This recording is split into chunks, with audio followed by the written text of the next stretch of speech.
ഒരുപാട് ആൾക്കാരും വളരെ കുറവ് സുരക്ഷാ സംവിധാനത്തിലാണ് നമ്മൾ നിൽക്കുന്നത്. മക്കളെ, നിങ്ങളെ തന്നെ ശ്രദ്ധിച്ചോളണേ. മനസ്സിലായോ? കുറെ ആൾക്കാരുണ്ട്, കുറെ പ്രശ്നങ്ങളുണ്ട്. അവിടെ നമുക്ക് കയറാൻ പോലും പറ്റിയില്ല. മക്കളെ, നിങ്ങൾ ശ്രദ്ധിക്കണേ.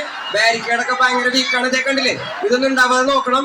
ദയവ് ചെയ്ത് നിങ്ങളെ തന്നെ നോക്കണേ, പ്ലീസ്.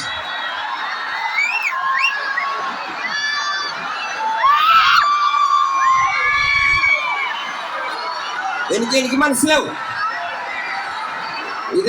എനിക്ക് മനസ്സിലാവും നിങ്ങളുടെ സ്നേഹം. പക്ഷെ നിങ്ങളെ തന്നെ നോക്കണം മക്കളെ. ഒരുപാട് ആൾക്കാരുണ്ട്, പ്ലീസ്.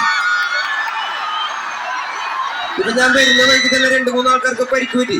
മനസ്സിലായോ? ദയവ് ചെയ്ത് ശ്രദ്ധിക്കണേ, പ്ലീസ്. പിന്നെ ഞാൻ സൗണ്ട് ചെക്ക് ചെയ്തിട്ടില്ല. എനിക്കൊരു 2 മിനിറ്റ് തരണം ഈ സൗണ്ട് ചെക്ക് ഒന്ന് പൂർത്തിയാക്കാൻ വേണ്ടിയിട്ട്. 2 മിനിറ്റ് തരണം. സൗണ്ട് ചെക്ക് ഞാൻ ചെയ്തിട്ടില്ല പ്രോപ്പറായിട്ട്.